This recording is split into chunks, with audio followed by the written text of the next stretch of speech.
This call is now being recorded. Good evening everyone, good evening. Janhvi आ गई है, okay. Sidra भी है, अक्षरा, पूर्वा है, ठीक है। अरीशा है, जसनूर है कौन ने फिर? मोनिका। अच्छा, मोनिका का तो मैसेज आया हुआ मेरे पास, ओके। गिरिजा भी नहीं आई है, ओम नहीं आया है, आ गया। चलिए स्टार्ट करते हैं फिर। ओके, सो बायोमोलिक्यूल्स चैप्टर आज हम स्टार्ट कर रहे हैं, ठीक है मेरा बेटा। Good evening, good evening.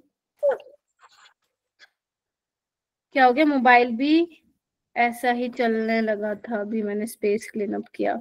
हाँ, नहीं एक्चुअली ना थोड़ा सा लैपटॉप को रीस्टार्ट करने की जरूरत है। मैं पूरा दिन से चलता रहता है ना, तो एकदम थोड़ी स्लो प्रोसेसिंग हो जाती है इसकी। हाँ, तो बायोमोलिक्यूल्स वाला जो बेसिकली चैप्टर है ना तुम लोगों का, वो तुम पढ़ते हो 11th में, बायोलॉजी में भी पढ़ते हो।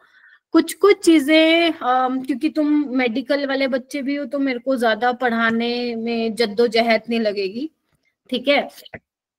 आराम से तुम समझ पाओगे चीजों को। अब 11th में तुमने कैसे पढ़ा नहीं पढ़ा पता नहीं, बट यहाँ पे जो भी केमिस्ट्री यूज होगी, कॉन्सेप्ट यूज होंगे केमिस्ट्री रिलेटेड, वो सब हम यहाँ पे डिस्कस करने वाले हैं, ठीक है।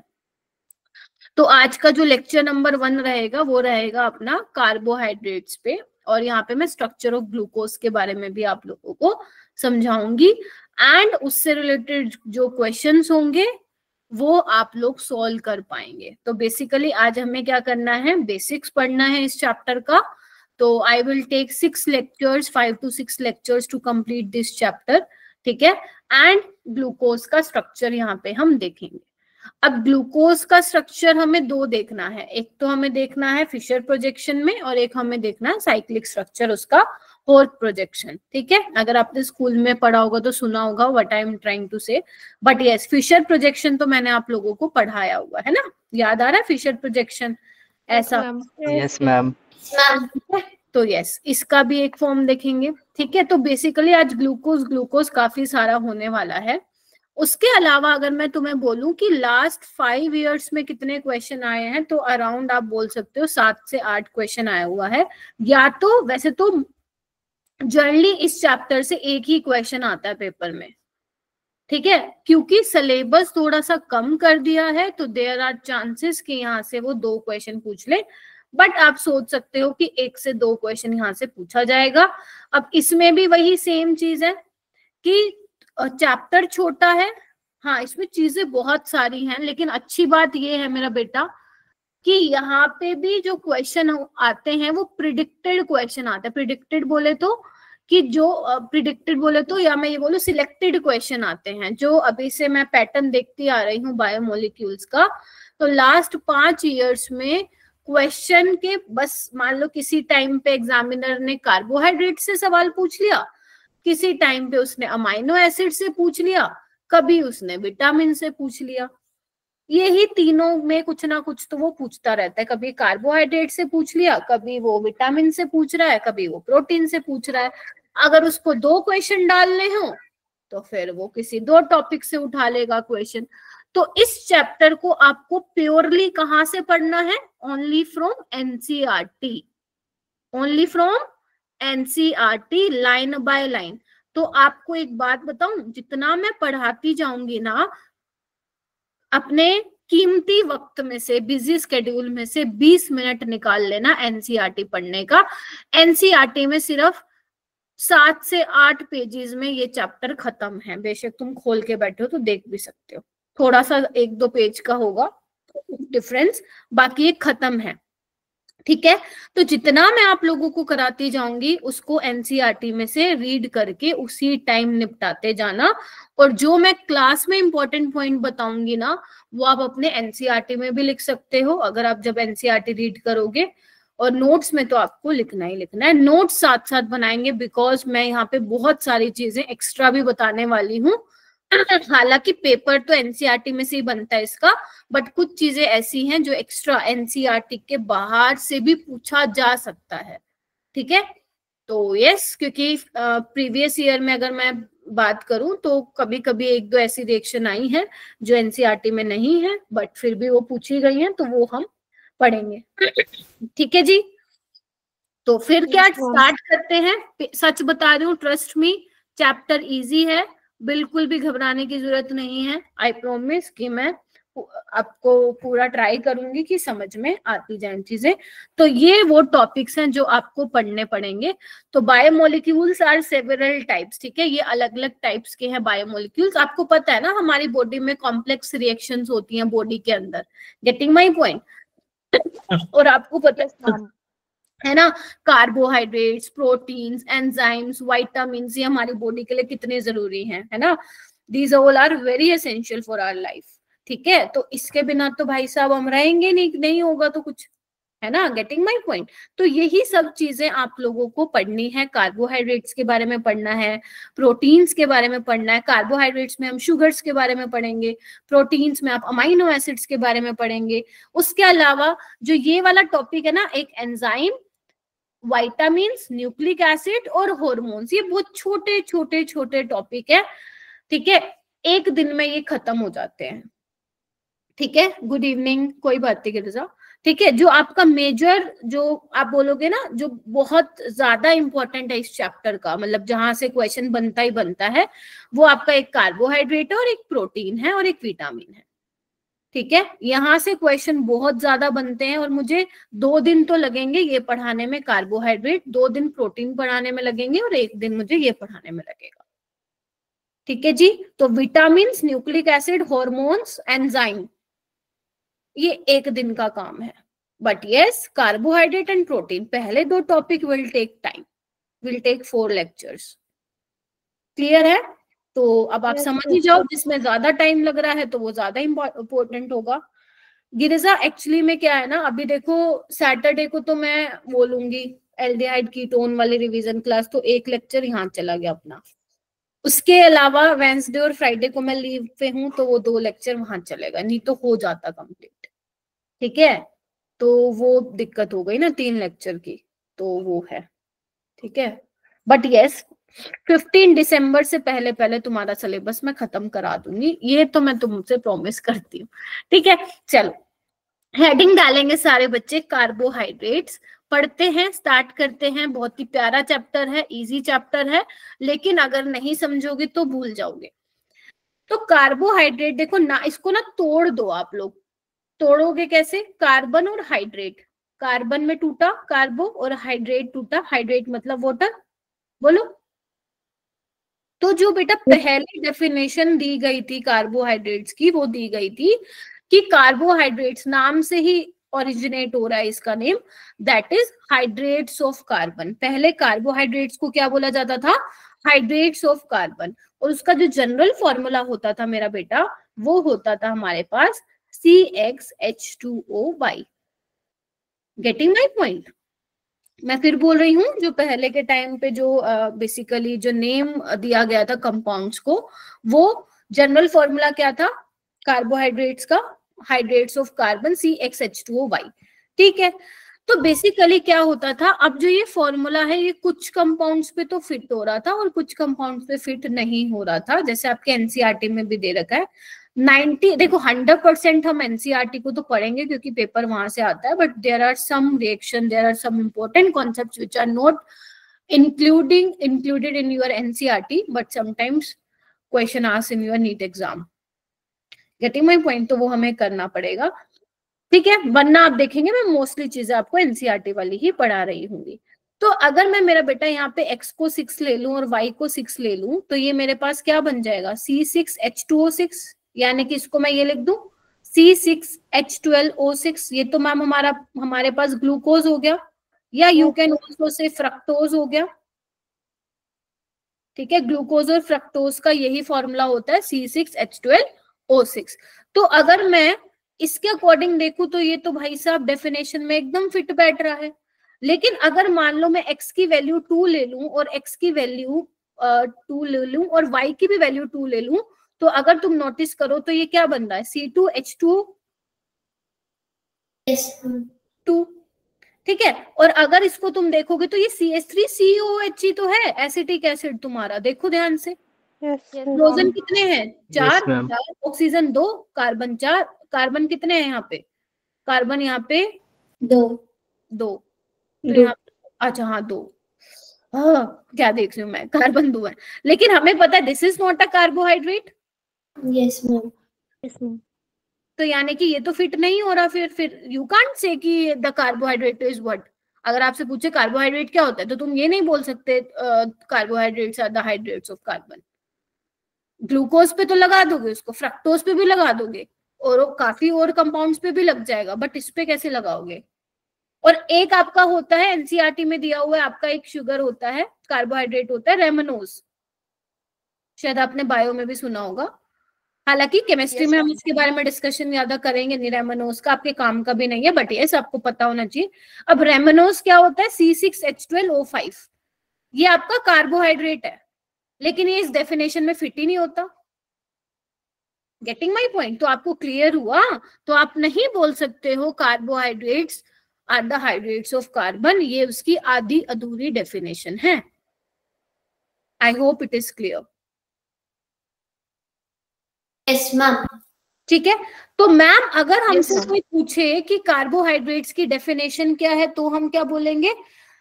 तो आप बोलोगे carbohydrates are the polyhydroxy aldehyde और कीटोन। पॉलीहाइड्रोक्सी मतलब जितने भी मैं आपको कार्बोहाइड्रेट्स के स्ट्रक्चर दिखाऊंगी, बहुत सारे दिखाऊंगी, glucose, fructose, mannose, lactose, galactose, बहुत सारे, ठीक है, स्टार्च, सेलुलोज, लैक्टोज, माल्टोज, है ना, सुक्रोज। तो आप सब में एक चीज देखेंगे कि सब में पॉलीहाइड्रोक्सी, पॉलीहाइड्रोक्सी मतलब एक से ज्यादा OH ग्रुप प्रेजेंट होंगे, या फिर उनमें एल्डिहाइड ग्रुप होगा, या फिर उनमें कीटो ग्रुप होगा। ठीक है जी? Yes ma'am. तो this is the correct definition जो आपको बोलना है अगर टीचर बोलता है। एक बात बताऊं, ये वाली जो डेफिनेशन है, जब when I was in masters ना, तब हमारा बायोमोलिक्यूल नाम का एक चैप्टर था, मास्टर्स में बोल रही हूँ, ये तो कुछ नहीं है, वहां पे तो पूरी पूरी बुक्स होती थी मोटी मोटी। तो वहां पे हमसे क्या बोला गया था, पहला जो क्वेश्चन प्रोफेसर ने वहां पे हमसे पूछा था, वो कह रहे थे कार्बोहाइड्रेट्स को डिफाइन करो, लो बताओ। तो इसलिए बोला जाता है 11th 12th बेसिक होता है। अगर आप कहीं पे हायर स्टडीज के लिए जाते हैं केमिस्ट्री में, तो आपको यही बेसिक आगे लेके जाएगा। ठीक है, तो कार्बोहाइड्रेट्स की डेफिनेशन क्या बोलोगे?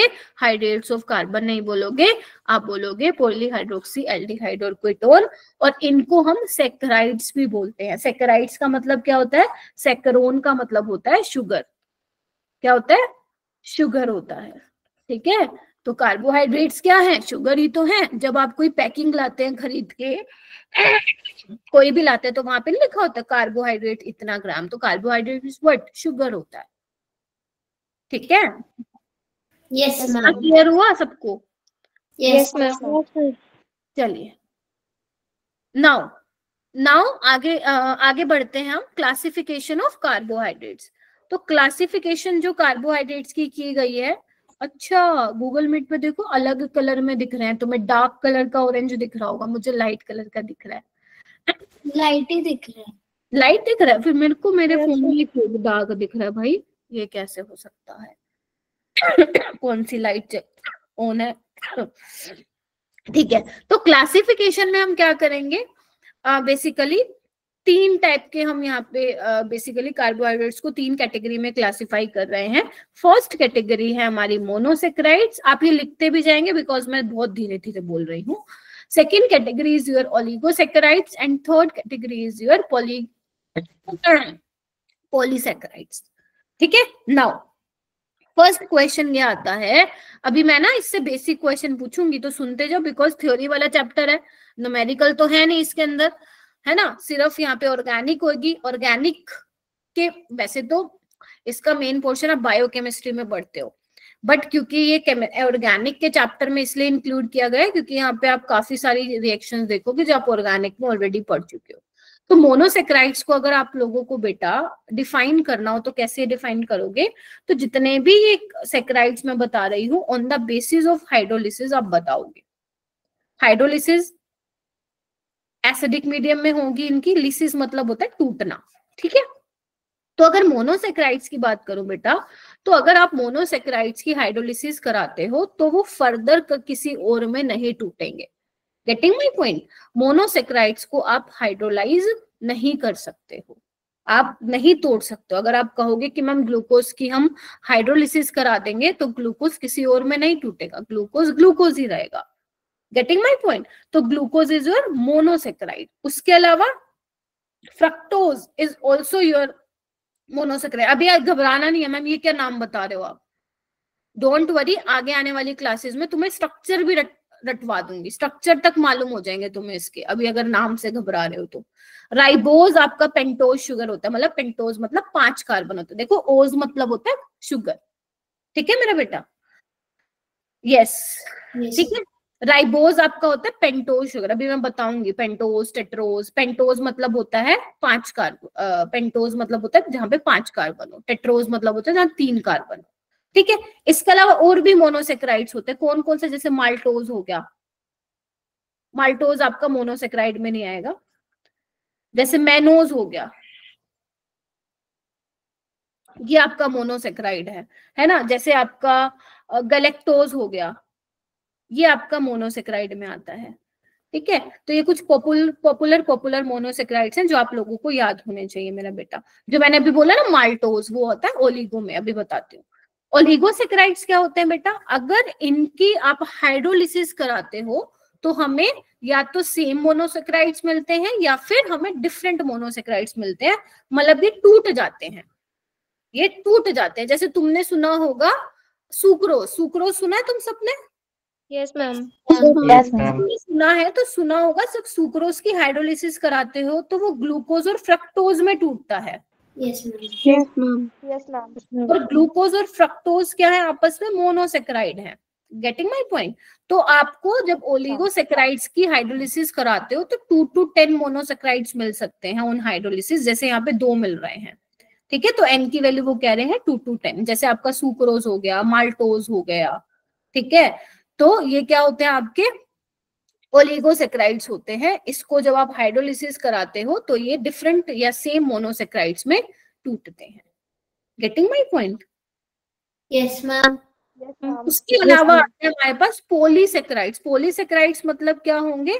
जो लार्ज नंबर ऑफ मोनोसेक्राइड्स में टूटते हैं, मतलब लार्ज नंबर कितने? 100 से 3000। इसमें आपके कौन कौन से एग्जाम्पल आते हैं? इसमें आपका स्टार्च आता है, इसमें आपका सेलुलोज आता है, इसमें आपका ग्लाइकोजन आता है। ये सारे क्या होते हैं? पॉलीसेक्राइड्स, जिनकी हाइड्रोलिसिस करने पे बहुत सारे आपको मोनोसेक्राइड्स देखने को मिलते हैं। क्या ये बेसिक डेफिनेशन क्लियर हुई आप लोगों को? Yes ma'am. Yes ma'am. Yes फिर मैम। से आ जाओ, फिर से आ जाओ। अभी तक मैंने ये बताया है कि जो कार्बोहाइड्रेट्स की डेफिनेशन होती है वो हाइड्रेट्स ऑफ कार्बन नहीं होते। मेरा कैमरा नहीं दिख रहा, ऑन नहीं है क्या? है एक्चुअली मेरे फोन में ना मेरी शक्ल नहीं दिख रही तो मुझे लगा ऑफ ना हो, ठीक है। तो हाँ, क्या बोल रही थी मैं? पॉलीहाइड्रोक्सी एल्डिहाइड और कीटोन आप कार्बोहाइड्रेट्स की डेफिनेशन बोलेंगे। सेकंड चीज, 3 कैटेगरी में क्लासिफाई किया गया है कार्बोहाइड्रेट्स को मोनोसेक्राइड, जिनको हमें आगे आने वाले दिनों में पढ़ना है। First is monosaccharide, second is oligosaccharide and third वाली कैटेगरी इज पॉलीसेक्राइड। सेक्राइड मतलब शुगर होता है, सेक्रोन का मतलब शुगर होता है, तो ये वर्ड वहीं से शुगर से ही बेसिकली आया है, ठीक है। मोनोसेक्राइड वो होते हैं कि अगर आप उनको तोड़ोगे तो वो आगे फर्दर हाइड्रोलाइज नहीं होंगे, जैसे ग्लूकोज, फ्रक्टोज, राइबोज, बहुत सारे होते हैं मोनोसेक्राइड। आने वाले टाइम में तुम्हें बहुत सारे बताऊंगी। मैनोज हो गया, गैलेक्टोज हो गया। ओलिगो क्या होते हैं? जिनकी हाइड्रोलिसिस करने पे 2 से 10 मोनोसेक्राइड्स यूनिट आपको मिल सकती है। वो सेम भी हो सकती है, डिफरेंट भी हो सकती है, जैसे सुक्रोज हो गया, माल्टोज हो गया, लैक्टोज हो गया, ठीक है। ये सारे आपके ओलिगो में आते हैं। पोली में क्या होगा? जिसमें लार्ज नंबर ऑफ मोनोसेक्राइड्स मिलते हैं, 100 से 3000। स्टार्च हो गया, सेलुलोज हो गया, ग्लाइकोजन हो गया। स्टार्च के बारे में भी पढ़ेंगे हम, अमाइलोज, अमाइलोपेक्टिन, जो तुम 11वीं में पढ़ के आए थे तुम बायो में। मैं मान के चल रहा हूँ बायो में कुछ नहीं पढ़ के आए तुम 11th में, लेकिन पढ़ना तो है ही, है ना तुम्हारे सिलेबस में वो? Yes yes ma'am. उसमें तो आप बायो ओरिएंटेड पढ़ते थे, जैसे डीएनए का आप डीप में जाके पढ़ते थे, है ना। यहाँ पे भी पढ़ोगे आप, बट बहुत डिटेल में नहीं पढ़ोगे। डिटेल में आप केमिस्ट्री पढ़ोगे, है ना। जहाँ जहाँ केमिस्ट्री इन्वॉल्व होगी रिएक्शंस में वो हमें यहाँ पे डिस्कस करें। बायो तो बायो थोड़ी ना आती है मेरे को, ठीक है। चलो आज उसके बाद आगे हेडिंग डालिए शुगर एंड नॉन शुगर, ठीक है। शुगर एंड नॉन शुगर, ये फ्री के, ये चैप्टर ऐसे हैं, अमीन्स और बायोमोलिक्यूल चैप्टर ऐसे हैं जो फ्री के नंबर दिलाएगा तुम्हें पेपर में। अब शुगर एंड नॉन शुगर क्या है तो कार्बोहाइड्रेट ही है ना। तो इन्होंने क्या किया, शुगर और नॉन शुगर को कैसे बोला, उन्होंने कहा कि वो कार्बोहाइड्रेट जो मीठे होते हैं, टेस्ट में स्वीट होते हैं, उनको आप शुगर बोल देते हो, जो नहीं होते हैं उसको आप क्या बोल देते हो, नॉन शुगर बोल देते हो। मैम पेपर में आएगा ये? नहीं, पेपर में तो नहीं आएगा, लेकिन एनसीईआरटी में तो आप पढ़ लीजिए। फिर वो कह रहे हैं कि जो मोनोसेक्राइड्स, जैसे मोनोसेक्राइड बताया ना मैंने, ग्लूकोज, गैलेक्टोज, मैनोज, ये सब स्वीटिंग टेस्ट होते, तो ये शुगर हो गए। और डाइसेक्राइड भी, जैसे आपका सुक्रोज हो गया, वो हो गया, सुक्रोज हो गया, माल्टोज हो गया, लैक्टोज हो गया, ये डाइसेक्राइड्स हैं, शुगर्स हो गए स्वीटिंग टेस्ट। लेकिन जो पॉलीसेक्राइड है, लाइक आपके कौन कौन से, सेलुलोज हो गया, स्टार्च हो गया, ग्लाइकोजन हो गए, ये नॉन शुगर वाली कैटेगरी में डाल दिए। बस इसके अलावा तुम्हें ना तो मेरे से कुछ समझना है इसमें, ना ही तुम्हें कुछ और अपना यहाँ पे दिमाग लगाना है। सिंपल सी डेफिनेशन है शुगर और नॉन शुगर की, दैट्स इट, ठीक है। जहां पे दिमाग लगाने के लिए मैं बोलूंगी वहां पे लगाना बहुत ज्यादा, ठीक है। ये लिख लीजिए आप फटाफट इसको, लिख लिया? Yes ma'am. बहुत ही बढ़िया, संचिता भी आई हुई है आज, अरे क्या बात है। नाउ ये इंपॉर्टेंट है, हेडिंग डालो, reducing and non reducing sugar. ये क्या होते हैं, कैसे क्लासिफाई करोगे कि ये भाई साहब रिड्यूसिंग शुगर है और ये नॉन रिड्यूसिंग शुगर है? तो अगर मैं बोलूं बेटा वो वाले कार्बोहाइड्रेट्स, ध्यान से सुनना, वो कार्बोहाइड्रेट्स जो फेलिंग सॉल्यूशन और टॉलिंस रिएजेंट को रिड्यूस करते हैं, which reduce Fehling solution and Tollens reagent, वो रिड्यूसिंग शुगर होते हैं। क्या फेलिंग सॉल्यूशन और टॉलिंस रिएजेंट मैंने तुम्हें एल्डिहाइड कीटोन में पढ़ाया था? Yes ma'am. Yes, क्या ma'am. माइल्ड ऑक्सीडाइजिंग एजेंट होते हैं, दूसरों को ऑक्सीडाइज करते हैं, खुद को रिड्यूस करते हैं। तो यस यानी मैम। कि जो कार्बोहाइड्रेट Yes, ma'am. होंगे इनको रिड्यूस करेंगे। जैसे टॉलेंस रिएजेंट में क्या होता है आपका, ammoniacal solution of silver nitrate Ag plus Ag में चेंज हो जाता है। फेलिंग सॉल्यूशन में क्या होता है, कॉपर आपका +2 से कॉपर किस में चेंज हो जाता है, +1 में हो जाता है, याद है। तो वो क्या कर रहे हैं, अगर वो वाले कार्बोहाइड्रेट्स जो इनके साथ रिएक्ट कर जा रहे हैं, ठीक है, जो इनके साथ रिएक्शन दे रहे हैं, तो वो क्या होंगे, वो वाले सारे कार्बोहाइड्रेट्स रिड्यूसिंग शुगर होंगे। तो मैम ऐसे होंगे कौन से, वो वाले कार्बोहाइड्रेट्स होंगे जिसमें एल्डिहाइड ग्रुप होगा। बोलो क्या कहते हो? Yes. Yes ma'am. Yes, ma'am. है ना बात सही। हालांकि इनकी रिएक्शन में आगे जाके आपको पूरा लिख के भी दिखाऊंगी, बट अभी क्या है ना, अभी सिर्फ मैं बता रही हूँ कि reducing and non reducing sugar क्या होता है। अब जितने भी मोनोसेक्राइड्स होते हैं, ध्यान से सुनो, जितने भी मोनोसेक्राइड, ये बहुत इंपॉर्टेंट लाइन है, ये तुम्हारे बन के आएंगे स्टेटमेंट वाले क्वेश्चन में। जितने भी मोनोसेक्राइड्स है, मोनोसेक्राइड्स मतलब अभी बताया था जिनका फर्दर हाइड्रोलिसिस नहीं हो सकता, बेशक वो एल्डोज हो या कीटोज हो। मैम एल्डोज क्या होता है, ओज मतलब शुगर और एल्ड मतलब एल्डिहाइडिक ग्रुप है उसमें, getting my point. Yes ma'am. कीटोज क्या है, ओज मतलब शुगर और कीटो मतलब कीटोन ग्रुप है। लेकिन मैम फेलिंग सॉल्यूशन और टॉलेंस रीजन में कीटोन तो आपने पढ़ाया ही नहीं हमें, तो यहाँ पे कीटोज कैसे दे रहा है ना, important question. Yes ma'am. Yes, ma'am. इसको हम डिस्कस करेंगे लेटर, आपको मैं बताऊंगी। यहाँ पे बेसिकली इनोल फॉर्म बन के वापस वो एल्डिहाइड में चेंज हो जाता है, तभी देता है, बट अभी कोई फायदा नहीं है बताने का, आगे जब रिएक्शंस पढ़ाऊंगी तब बताऊंगी। लेकिन आपको क्या याद रखना है, जितने भी मोनोसेक्राइड्स हैं वो सारे के सारे क्या होते हैं, जल्दी बोलो, रिड्यूसिंग शुगर। Reducing agent. तो मैम क्या डाइसेक्राइड्स नहीं होते हैं क्या? नहीं, ऐसी बात नहीं है, होते हैं, लेकिन उसके लिए हमें कुछ कुछ चीजें चेक करनी पड़ेंगी। जब मैं वो स्ट्रक्चर बताऊंगी ना आपको, तब मैं वहां पे आपको पूरा स्ट्रक्चर बना के दिखाऊंगी, देखो बेटा इसमें ये चीज है तो ये रिड्यूसिंग है। नहीं, एक्सेप्शंस नहीं है गिरिजा, कॉन्सेप्ट है, ठीक है। मैं आपको स्ट्रक्चर बना के दिखाऊंगी, देखो इसमें ये चीज है तो ये रिड्यूसिंग है। बस सिंपल से ये ध्यान रखो, रिड्यूसिंग शुगर वो होंगे जिनके पास फ्री एल्डिहाइडिक ग्रुप होगा, दैट्स इट। ये तो तुम समझ पा रहे हो ना, क्योंकि एल्डिहाइड वाले ही देते हैं ये। सिर्फ एक मैं आपको बताऊंगी फ्रक्टोज देता है जिसमें कीटो ग्रुप होता है, वो तो अलग चीज है।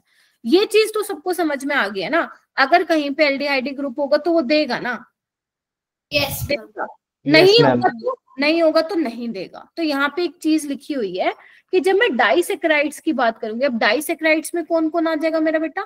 माल्टोज आ जाएगा, है ना, लैक्टोज आ जाएगा, सुक्रोज आ जाएगा, वो सारे आपके डाइसेक्राइड्स में आ जाएंगे। तो वो कहते हैं कि अगर डाइसेक्राइड में if the reducing group of monosaccharide that is aldehydic और ketonic group are bonded, these are non reducing sugar। Simple भाषा में मैं अभी समझाती हूँ क्योंकि आगे जाके स्ट्रक्चर से ही समझ में आएंगी ये चीजें।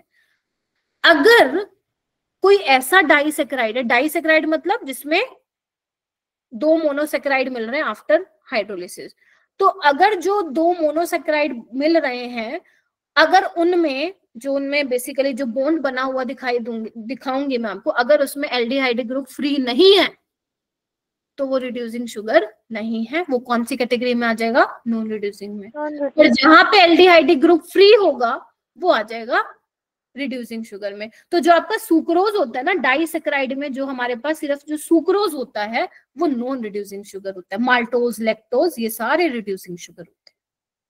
डायरेक्ट सवाल आएगा which of the following is non reducing sugar, आपको देखते ही टिक लगाना है सुक्रोज। लेकिन इसको अच्छे से कब समझा पाऊंगी मैं? जब तुम स्ट्रक्चर बनाना सीख जाओगे। मैं सुक्रोज का स्ट्रक्चर इसलिए नहीं बना रही हूं क्योंकि आपने ग्लूकोज का ही स्ट्रक्चर अभी मेरे से नहीं पढ़ा, ठीक है। फिर देखो क्या लिखा हुआ है, फिर ये लिख रहा है on the other hand sugar in which these functional group are free are called reducing sugar. ठीक है जी। Yes, ma'am. Yes, ma'am. और ये बहुत आसान है, जितना ये पढ़ने में अगर आप लोगों को कॉम्प्लिकेटेड लग रहा है ना, इतना ही आसान है ये, मतलब बहुत ही ज्यादा आसान है। अब बस ये हमें स्ट्रक्चर याद करने पड़ने, मतलब स्ट्रक्चर हमें बनाने पड़ेंगे 2-2, 3-3 बार अपने हाथ से। 2-3 बार तो मैं क्लास में ही बनवा दूंगी, 1-2 बार घर बना लेना, बस छुट्टी। आगे चले, बस मुझे ये कंफर्म कर दीजिए क्या इतना समझ में आया? मुझे रिपीट करने की जरूरत है तो बताओ। ठीक है, तो मैं आप लोगों के लिए थोड़ा सा इसको क्लीन कर देती हूँ सो दैट जब आप पढ़ें तो आपको समझ में आ जाए। चलिए नेक्स्ट, एनसीईआरटी स्निपिंग क्या कहता है? आओ। फिर वो कह रहे हैं कि तुमने भाई साहब मोनो, ओलिगो और पॉलीसेक्राइड के बारे में तो देख लिया है, अब मोनोसेक्राइड को भी हम फर्दर क्लासिफाई कर सकते हैं on the basis of carbon atom and the functional group present in that. तो सिंपल सी बात है, यहाँ पे कार्बन एटम लिखे हुए हैं 3, 4, 5, 6, 7, तो इनके नाम लिखे हुए हैं। अगर 3 कार्बन एटम और उसमें एल्डिहाइड ग्रुप है तो उसका नाम होता है एल्डो ट्राइओज। एल्डो मतलब एल्डिहाइड, ट्राइओज, ट्राई मतलब 3 कार्बन, ओज मतलब शुगर। क्लियर है? कीटो में कीटो ट्राइओज, 4 में aldo tetrose, keto tetrose, aldo pentose, keto pentose, aldo hexose, keto hexose, aldo heptose, keto heptose. अपना कौन से काम का है? ये वाला जिसमें 6 कार्बन होंगे, क्योंकि ग्लूकोज में 6 कार्बन होते हैं, फ्रक्टोज में 6 कार्बन होते हैं। ठीक है, अपने लिए ये ज्यादा काम का है। कुछ इसमें पूछना है तो पूछो। No. सिंपल है अभी तक, कुछ आई होप कि कुछ मुश्किल नहीं लगाओ, अभी तो स्टार्टिंग ही हुई है। ठीक है, Yes, ma'am. स्टार्टिंग हो गई है, क्वेश्चन भी आ गए हैं। चलो 4 क्वेश्चन करके दिखाओ फिर मेरे को। ये पहले 2 क्वेश्चन करो एंड हैंड रेस करो।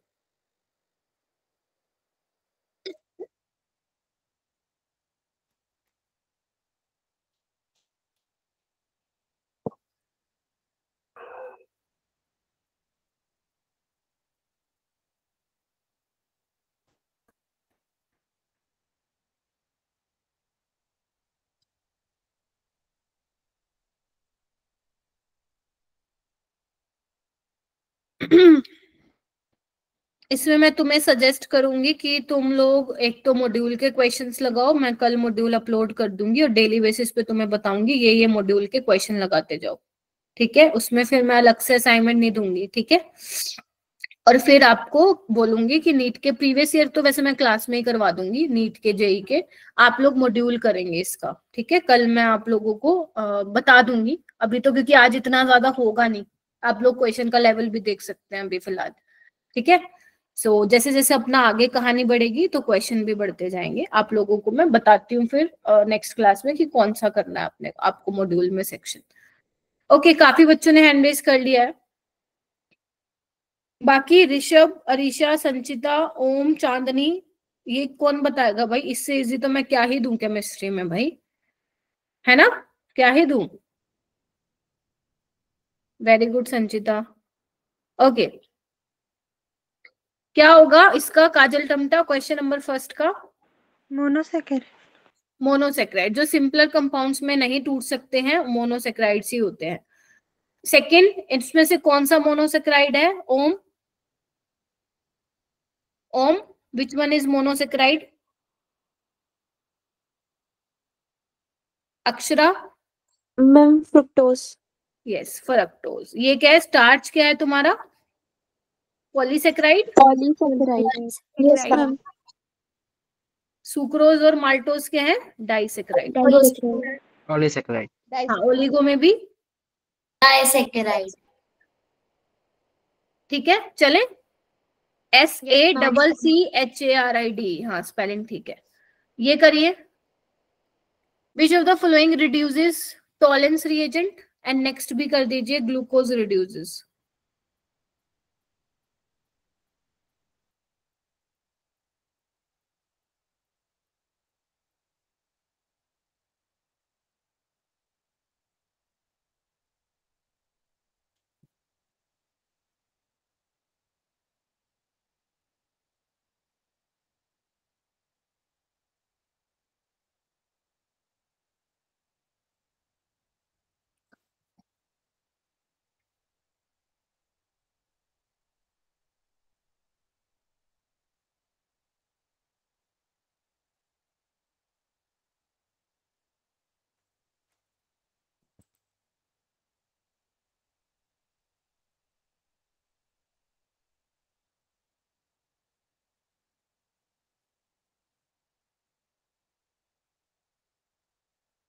करो, शिवा आप बताओ। मैम फर्स्ट का ऑल होगा। ठीक है, ग्लूकोज, फ्रक्टोज, लैक्टोज तीनों में ही एल्डिहाइड ग्रुप फ्री होता है, वो क्या बोलते हैं, फ्री होता है, तो वो टॉलेंस रिएजेंट टेस्ट देंगे। And glucose reduces, Tamanpreet? All of these. Yes, तीनों, टॉलेंस भी होगा, फेलिंग भी होगा, बेंडिक्ट भी होगा, क्योंकि बेंडिक्ट भी देता है ना, Yes, तो वो तीनों ही होगा। ग्लूकोज में अभी मैं बताऊंगी, ग्लूकोज में होता है एल्डिहाइड ग्रुप, ठीक है, तो वो तीनों ही देगा। नाउ चले आगे, ये तो बहुत सिंपल थे। अब आ जाओ प्रिपरेशन ऑफ ग्लूकोज। ग्लूकोज को आप कैसे प्रिपेयर कर सकते हो वो हम देखते हैं, ठीक है। सबसे पहले हम बात करते हैं सुक्रोज।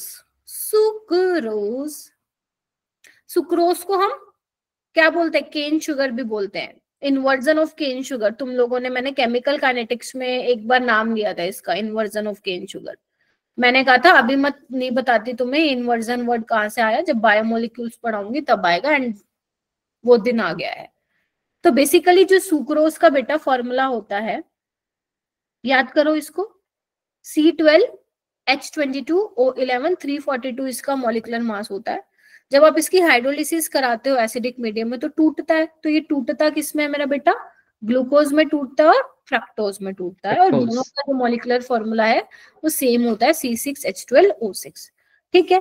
तो अब मेरा बेटा जो ये सुक्रोज होता है वो होता है तुम्हारा डेक्स्ट्रोरोटेटरी, पता है ना, जो क्लॉकवाइज घुमाता है। ग्लूकोज, ग्लूकोज भी तुम्हारा डेक्स्ट्रोरोटेटरी होता है, बट फ्रक्टोज क्या होता है? लीवोरोटेटरी होता है, जो एंटी क्लॉकवाइज घुमाता है। तो इसका अगर मैं एग्जैक्ट एनसीईआरटी से देख के बता रही हूँ, आपको याद करने की जरूरत नहीं है, सिर्फ देखो। इसका जो लीवो रोटेशन होता है वो होता है -92.4 समथिंग, एक बार एनसीईआरटी से मैच भी कर लो, और इसका होता है +52, ठीक है। तो जो आपको ये मिक्सचर मिलता है, पहली बात है इक्विमोलर मिक्सचर मिलता है, ठीक है। Yes, ma'am. Same equimolar mixture मिलता है ग्लूकोज और फ्रक्टोज का, ठीक है। लेकिन जो इसका ओवरऑल जो ओवरऑल इसका होता है, जो बेसिकली मिक्सचर होता है वो होता है लीवोरोटेटरी। क्यों? जब आप देखोगे +52 -92.4, तो ओवरऑल वैल्यू क्या आएगी? नेगेटिव आएगी ना। Yes, ma'am. Yes, ma'am.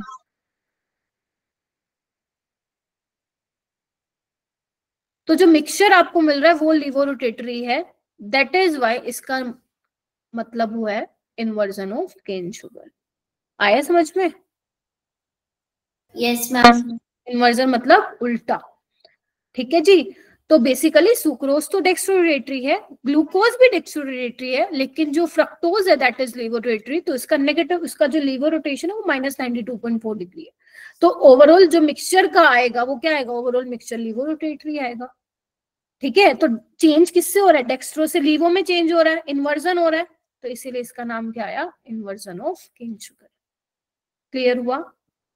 Yes, ma'am. Yes, ma'am. Yes, ma'am. देखो कितने समझदार हो तुम। हाँ जसनूर? मैम मेरी क्लास लीव हो गई थी, प्लीज दोबारा समझाना। हाँ मैं बोल रही हूँ, आप डेक्स्ट्रो से किस पे जा रहे हो, लीवो पे जा रहे हो, क्योंकि जो आपको मिक्सचर मिल रहा है वो लीवो रोटेटरी है, बिकॉज जो इसका लीवो रोटेशन है वो ज्यादा है फ्रक्टोज का, तो ओवरऑल मतलब मिक्सचर जो मिल रहा है वो आपको लीवो रोटेटरी मिल रहा है। तो आप क्या जा रहे हो, डेक्स्ट्रो से लीवो की तरफ जा रहे हो, इन्वर्जन हो रहा है। डेक्स्ट्रो मतलब क्लॉकवाइज घुमा रहा है, लीवो मतलब एंटी क्लॉकवाइज घुमा रहा है। Getting my point? जैसे अगर एक की आर कॉन्फ़िगरेशन है तो दूसरे की क्या होगी, एस। याद करो SN2 इन्वर्जन, ठीक है। तो यहाँ पे इसलिए नाम बोला मैंने इन्वर्जन ऑफ केन शुगर, ठीक है। तो first method is the preparation of glucose from sucrose. उसके बाद आप और किससे बना सकते हो, आप बना सकते हो स्टार्च से भी ग्लूकोज बना सकते हो, प्रिपेयर कर सकते हो, ठीक है। क्योंकि हमें नहीं पता, मैंने आपको बताया था ना कि स्टार्च में क्या होगा, स्टार्च और सेलुलोज तो बहुत सारी यूनिट्स होती हैं ग्लूकोज की, आगे मैं पढ़ाऊंगी, तो इसलिए यहाँ पे N लिखा हुआ है, ठीक है। जब आप इसकी हाइड्रोलिसिस कराते हो तो आपको N नंबर ऑफ यूनिट्स आपको ग्लूकोज की यहाँ पे मिलते हैं। अब NCERT में टेम्परेचर और प्रेशर आप लोगों को बताया हुआ है, आपको ये टेम्परेचर प्रेशर लर्न करने की बिल्कुल भी जरूरत नहीं है। एक्चुअली जो ग्लूकोज है वो मोनोमर यूनिट होगी, किसके लिए, स्टार्च, क्योंकि स्टार्च और सेलुलोज क्या है आपके, वो पॉलीसेक्राइड्स में आते हैं ना, तो इसके मोनोमर क्या यूनिट है, ग्लूकोज है। ग्लूकोज से मिलके ग्लूकोज की बहुत सारी यूनिट्स को मिला के स्टार्च और सेलुलोज बना है। Getting my point? तो N नंबर ऑफ यूनिट्स आपको ग्लूकोज मिलेगी, तो आप सुक्रोज से बना सकते हो, आप स्टार्च और सेलुलोज से ग्लूकोज को बना सकते हो। क्या यहाँ तक किसी को प्रॉब्लम हुई? अभी तक इसमें से जो क्वेश्चन आने का मैं बोल सकती हूँ थोड़ा थोड़ा चांसेस है वो है यहाँ से, ठीक है।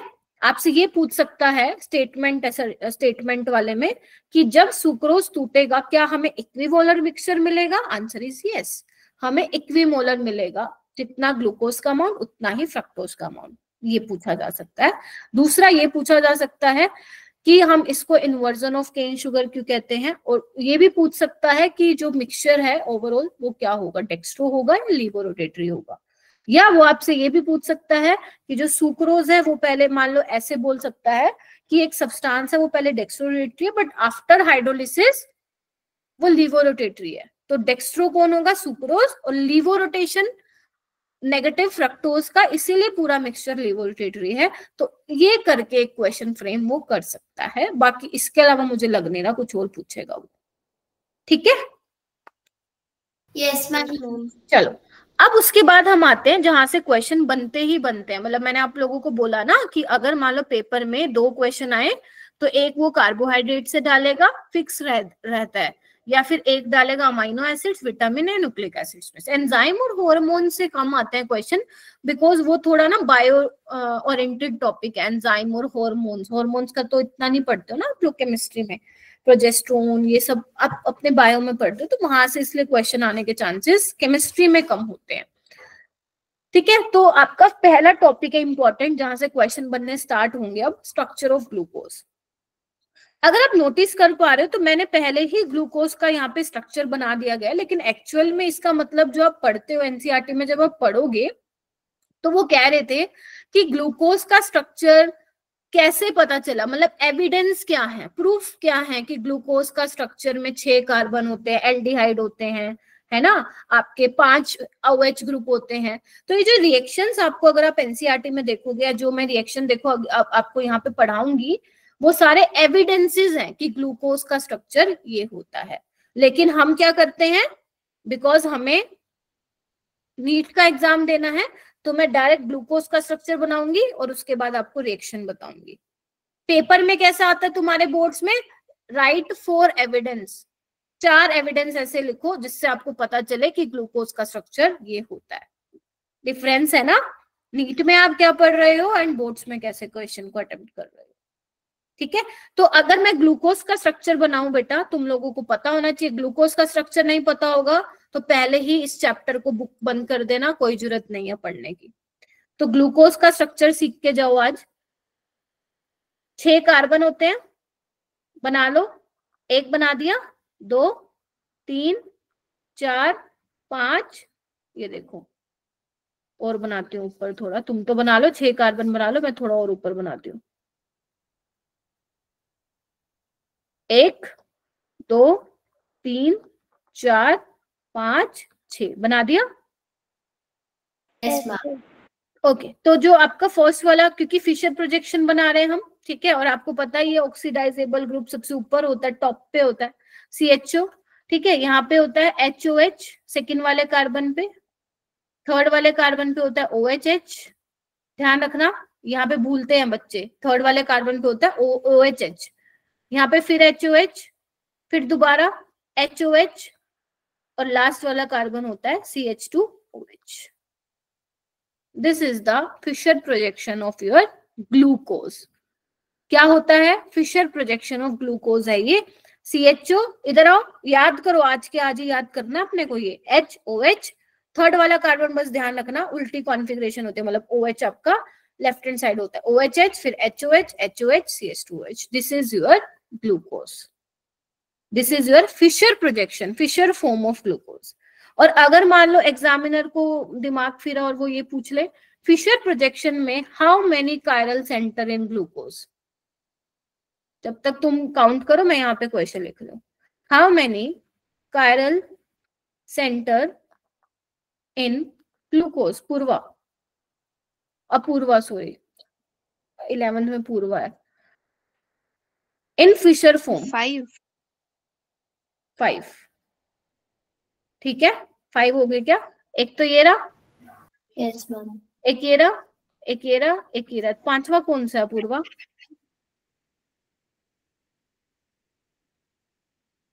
पांचवा कौन सा है, यहाँ पे तो डबल बॉन्ड sp2 है और ये कार्बन पे 2 H हैं, तो ये तो होंगे नहीं ना कायरल, क्या कहते हो।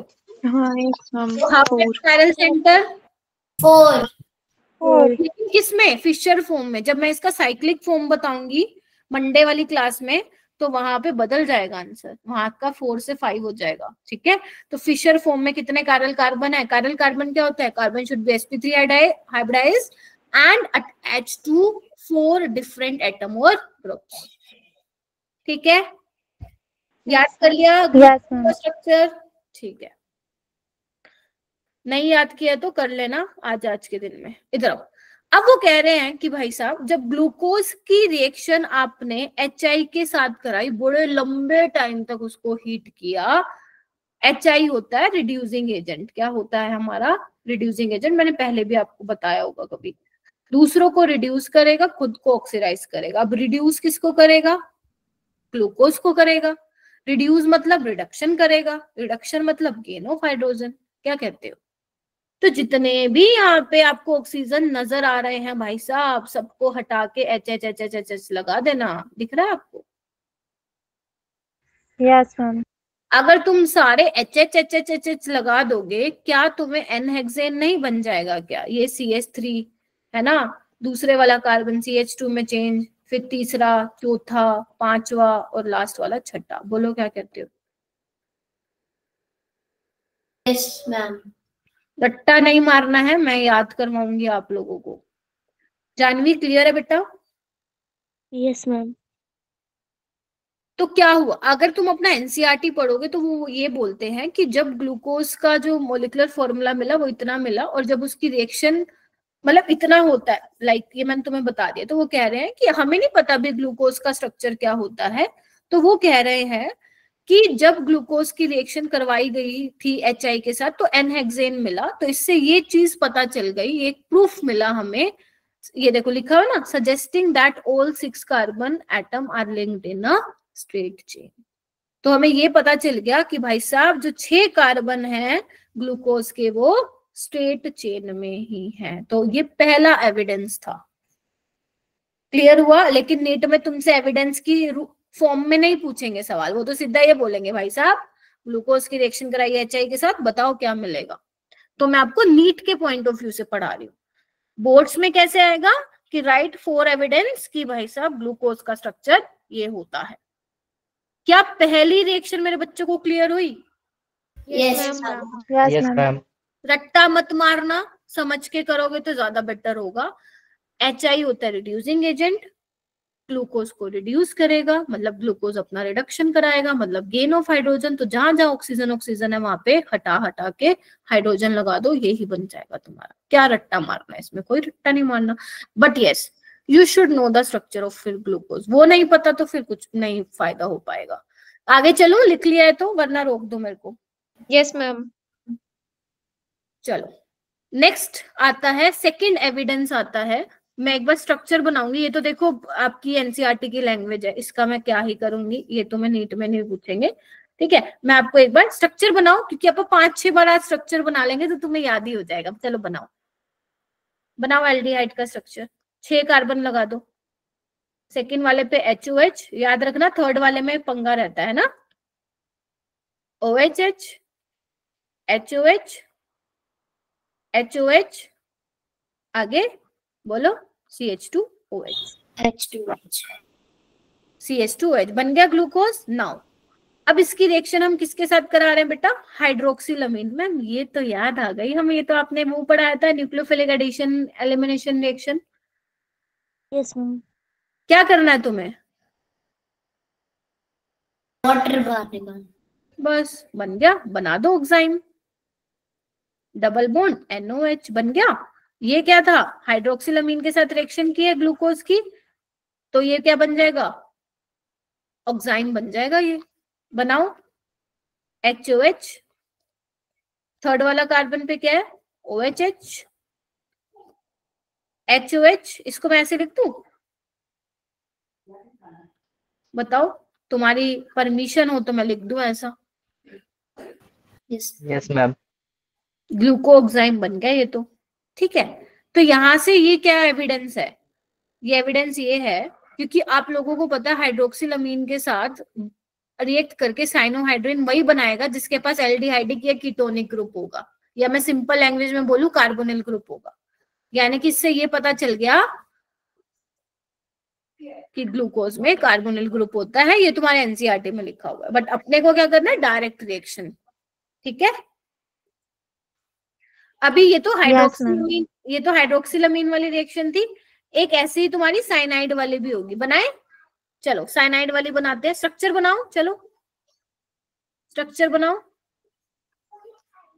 HOH, OH, एक मिनट रुकना।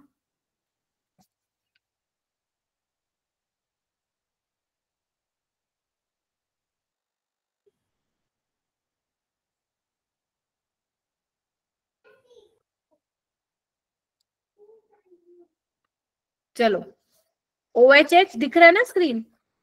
Yes, ma'am. Yes, ma'am. Yes, ma'am. HOH, HOH, CH2OH बना लिया। नाउ अब इसकी रिएक्शन करानी है। मैं जान करके पूरा पूरा बना रही हूँ ताकि आपको याद हो जाए। बस एक टाइम के बाद मैं फिर नीचे का पूरा वो लिखना स्टार्ट कर दूंगी। तो जब आप इसकी रिएक्शन बेटा साइनाइड के साथ कराते हैं तो क्या करते हो? यही तो करते हो ना, अटैक ही तो करवाते हो। Yes, ma'am. अभी ये Yes, sp2 ma'am. कार्बन है, अटैक कराने के बाद देखो क्या होगा? CN HOH यही बन जाएगा साइनोहाइड्रिन, और Yes, बाकी ma'am. सारे सेम बना दो। थर्ड वाले पे ध्यान रखना OH होता है लेफ्ट साइड, बाकी नीचे का ऐसे लिख सकते हो तुम लोग अगर बनाने आ गया है तो। और यहाँ पे जो ये कार्बन है दिस इज कायरल सेंटर है ना, याद करो। तो OH आपका पीछे से भी मतलब पीछे की साइड भी, लेफ्ट साइड भी लग सकता है और राइट हैंड साइड भी बन सकता है।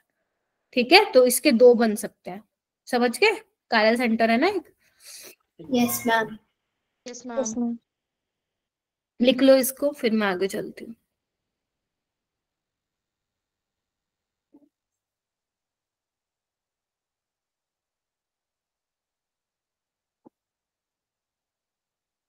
चलो चले ना आगे, पक्का बताओ। Yes, ma'am. Yes, ma'am. उसके बाद अभी हमने ये पता लगा लिया अकॉर्डिंग टू योर एनसीईआरटी में जो लिखी हुई है लाइंस की भाई साहब कार्बोनिल ग्रुप होता है। अब उसके बाद और करते हैं, स्ट्रक्चर बनाओ ग्लूकोज का। आ गया बनाने, अब मतलब याद हो गया। Yes, ma'am. Yes, ma'am. Yes ma'am. चलो अब मैं फिर डायरेक्ट लिखते हूँ नीचे वाला, क्योंकि मेरे पास वैसे भी स्पेस नहीं है। ठीक है, ये हो गया। अब हम इसकी रिएक्शन कराएंगे मेरा बेटा ब्रोमीन वाटर के साथ। ये बहुत इंपॉर्टेंट रिएक्शन है, यहाँ पे लिखो। 10 स्टार लगाने 10 लगा लो, तुम्हारी मर्जी है। 1 स्टार लगा लोगे तब भी ठीक है, बट ये याद रखना this is very important reaction और बड़ी ज्यादा ही पेपर में पूछी जाती है, बहुत ज्यादा। ये क्वेश्चन 10 साल पहले भी आता था, ये वाला जो भी मैं पढ़ा रही हूँ इससे, और आजकल भी आता है। तो ब्रोमीन वाटर के साथ जब आप रिएक्शन कराते हो, ब्रोमीन वाटर होता है मेरा बेटा माइल्ड ऑक्सीडाइजिंग एजेंट। ठीक है, माइल्ड ऑक्सीडाइजिंग एजेंट मतलब क्या होगा, बताओ भाई साहब। Ma'am, prime. हाँ बोलो। मैम जैसे अल्कोहल को बस एल्डिहाइड में कन्वर्ट करें। लेकिन इसमें क्या होता है मेरा बेटा, जो ज्यादा रिएक्टिव होता है ना, माइल्ड ऑक्सीडाइजिंग मतलब ज्यादा पावर तो है नहीं, देखो इसमें। तो माइल्ड ऑक्सीडाइजिंग एजेंट का मतलब इसमें क्या होगा, जो एक तो एल्डिहाइड ग्रुप है और एक तुम्हारे पास अल्कोहल वाला है, तो एल्डिहाइड इज, क्योंकि देखो ना अल्कोहल से एल्डिहाइड बनता है, एल्डिहाइड से एसिड बनता है। Getting my point. तो ये इतना सॉरी इतना स्ट्रॉन्ग नहीं है कि अल्कोहल को डायरेक्ट एसिड में बदल दे, बट हाँ एल्डिहाइड को एसिड में बदल देगा। तो क्या बन जाएगा, CHO वाला ग्रुप चेंज हो जाएगा किसमें, COH में, इस रहेगा। बाकियों को चेंज नहीं करना, जैसा है वैसा ही लिख दो। पर मैम फिर इसने एल्डिहाइड में क्यों नहीं चेंज किया अल्कोहल को? नहीं करेगा ना, नहीं करता है ये अगर होगा तो डायरेक्ट एसिड में होगा, एल्डिहाइड में नहीं होगा, सीधी सी बात है। ठीक है, तो इसका नाम क्या है मेरा बेटा, इसका नाम है ग्लूकोनिक एसिड। मैम याद करना है ना, बिल्कुल करना है, 200% करना है। लिख लो इसको, बिल्कुल करना है, 200% करना है। बन गया। तो इससे क्या पता चला कि भाई साहब एक माइल्ड ऑक्सीडाइजिंग एजेंट है, तो मतलब पक्का वो एल्डिहाइडिक ग्रुप ही रहा होगा, तभी वो एसिड में उसको चेंज करा, क्योंकि कीटोन को तो नहीं करेगा ना वो ऑक्सीडाइज। याद करो, जो अपने PCC PDC होते थे कीटोन को नहीं करते थे ना वो, तो इसमें पक्का क्या होगा, एल्डिहाइडिक ग्रुप होगा। हो गया, चलिए दिस इज ग्लूकोनिक एसिड। आगे चले। Yes, ma'am. Yes, ma'am. Okay आगे लिखिए। वो कह रहे हैं कि अगर आप ग्लूकोज को और ग्लूकोनिक एसिड को दोनों के साथ, दोनों ही नाइट्रिक एसिड के साथ ट्रीट कराते हैं, तो दोनों के दोनों क्या हो जाएंगे, ऑक्सीडाइज हो जाएंगे, और हमें क्या मिलेगा, सैक्रिक एसिड मिलेगा। इससे हमें ये पता चल जाएगा कि उसमें प्राइमरी अल्कोहलिक ग्रुप है। कैसे, ग्लूकोज का स्ट्रक्चर बनाइए सारे बच्चे।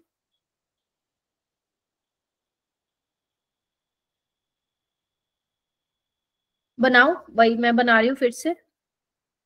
COH CHO, थोड़ा सा मैं लेफ्ट में बना रही हूँ क्योंकि मेरे को ना ग्लूकोनिक का भी बनाना है। फिर बनाओ, HOH OHH HOH, मतलब इसको मैं एक काम करती हूँ ऐसे लिख लेती हूँ, CHOH ट्वाइस CH2OH। ठीक है, ये तो है ग्लूकोज। इसकी जब कंसेंट्रेटेड HNO3 के साथ कराओगे, बहुत ही स्ट्रॉन्ग ऑक्सीडाइजिंग एजेंट है, बताओ। तो ये ना तो CHO को छोड़ेगा और ना ही अल्कोहल को छोड़ेगा। बस कर दो, बाकी सारा सेम रखो। और CH2OH को भी किसमें चेंज कर देगा, COH में। नाम क्या है इसका, सैक्रिक एसिड। नाम भी याद करना है मैम, बिल्कुल करना है, 200% करना, ऑप्शन नहीं है तुम्हारे पास। Saccharic acid. और अगर मैं बात करूं ग्लूकोनिक एसिड की रिएक्शन करा दूं तो भी हमें ये मिल जाएगा। ग्लूकोनिक एसिड कौन सा होता है, चलो बनाओ। COH HOH OHH CHOH और नीचे क्या था, CH2OH। This is your gluconic acid. ठीक है, तो दोनों ग्लूकोज लो या ग्लूकोनिक एसिड लो, जब दोनों की रिएक्शन कराओगे कंसंट्रेटेड HNO3 के साथ, यू विल गेट सैकरिक एसिड। तो यहां से ये भी पता चल गया कि इसमें कोई प्राइमरी अल्कोहलिक ग्रुप रहा होगा, क्योंकि अल्कोहल से आपको पता है अल्कोहल का ऑक्सीडेशन होता है, प्राइमरी अल्कोहल का ऑक्सीडेशन होता है एल्डिहाइड में, बोलो याद करो, और एल्डिहाइड का ऑक्सीडेशन होता है एसिड में। जो स्ट्रॉन्ग ऑक्सीडाइजिंग एजेंट होता है वो अल्कोहल से डायरेक्ट एसिड में चेंज कर देता है। ठीक है, तो बस इससे आपको ये पता चल गया।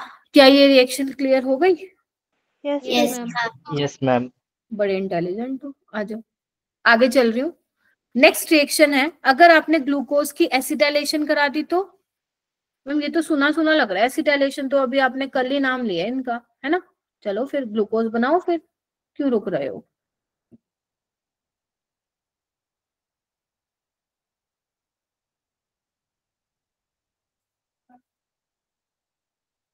आई होप अभी अपने आप बना रहे हो, स्ट्रक्चर देख के नहीं बना रहे हो ग्लूकोज का।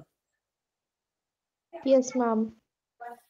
देखो, अगर तुम एसिटाइलेशन कराते हो, मान लो तुम एसिटिक एनहाइड्राइड के साथ, मतलब इसमें एसिटिक एनहाइड्राइड ले लो, तो क्या पता रिएक्शन पता है ना तुम लोगों को, याद करो, इधर आओ। ऑक्सीजन के पास लोन पेयर है, अटैक करेगा, गया, वापस आया, निकल गया, तो ये किसमें चेंज हो जाएगा? OH OCOCH3 में हो जाएगा चेंज। बोलो, पढ़ा रखा है ना मैंने, अब ऐसे नहीं बोलना मैम कब पढ़ाया आपने, कौन से कितने साल पहले पढ़ाया था, ऐसे मत पूछना। तो यानी कि जितने भी यहाँ पे OH ग्रुप है सबकी एसिटाइलेशन हो जाएगी। Yes ma'am. बस, तो Yes, फिर ma'am. बता दो, फिर देर किस बात की है।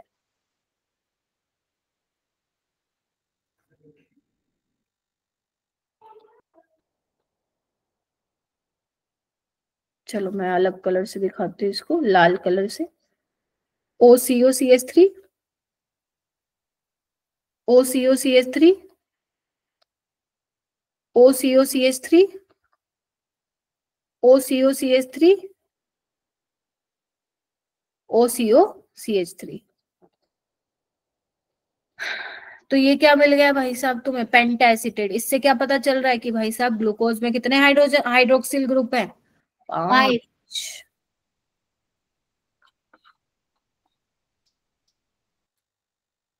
बस यही तो रिएक्शन है, देख लो तुम्हारा एक पेज हो गया एनसीईआरटी का, 1 से 2 पेज हो गए।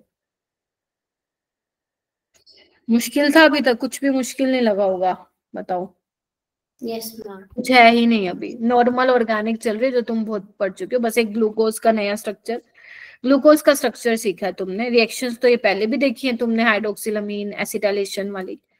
ठीक है, चलो लिख लो इसको, फिर मैं आगे चलती हूँ। नेक्स्ट आता है तुम्हारा ग्लूकोज के बारे में ही हम पढ़ेंगे, क्योंकि मैंने तुम्हें बोला ग्लूकोज खत्म नहीं हुआ अभी, कल तो हम इसका ग्लूकोज का साइक्लिक स्ट्रक्चर पढ़ेंगे, मतलब जब नेक्स्ट क्लास होगी मंडे में। तो ग्लूकोज आपका डेक्स्ट्रोरेटरी होता है, दैट इज वाई यहाँ पे लिखा हुआ डेक्स्ट्रोज। ग्रेप शुगर में ग्रेप पे मिलता है, अंगूर में। ठीक है, ग्लूकोज। अब हम बात करते हैं ग्लूकोज की कॉन्फ़िगरेशन क्या होगी। क्या मैंने तुम्हें स्टीरियो आइसोमेरिज्म वाले चैप्टर में डी और एल कॉन्फ़िगरेशन सिखाई थी? Yes yes ma'am. बस, तो ये दोबारा आएगा यहाँ पे, 3O 3O सब वापस आएंगे अब। देखो, तो ग्लूकोज का जो नेम है ये देखो, अब अपने को ये समझना है इसका मतलब क्या है, डी ग्लूकोज। देखो, जो ये आप डी एंड एल कॉन्फ़िगरेशन बताते हो, इसके लिए जो हम रेफरेंस यूनिट लेते हैं वो होती है ग्लिसरॉल्डिहाइड। तो पहले तो मेरी बात ये समझो, ये डी आपका डेक्स्ट्रोरोटेटरी नहीं है, डी यहाँ पे कॉन्फ़िगरेशन बता रहा है, और जो प्लस है वो बता रहा है this is dextrorotatory. Getting my point? Yes ma'am. Yes, ma'am. Yes ma'am. ठीक है, अगर यहाँ पे मान लो माइनस आता तो माइनस बताएगा लीवो रोटेटरी को, समझे?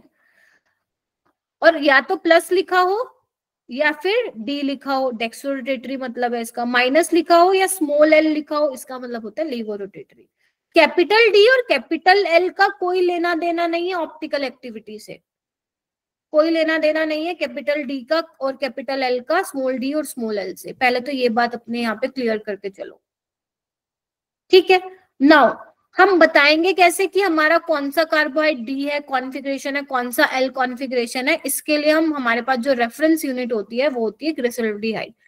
ग्लिसरॉल्डिहाइड का मैम स्ट्रक्चर याद रखना है क्या? बिल्कुल रखना है। क्या होता है, इस वाले कार्बन पे एक CHO ग्रुप होता है, HOH और CH2OH। आपको क्या देखना है, जो ये कायरल सेंटर है OH आपको देखना है कि कौन सी साइड है, राइट हैंड साइड है तो ये हो जाएगा डी कॉन्फ़िगरेशन। ठीक है, यहाँ पे देखो, यहाँ पे OH कहाँ है, लेफ्ट हैंड साइड है, तो ये क्या हो जाएगा एल कॉन्फ़िगरेशन।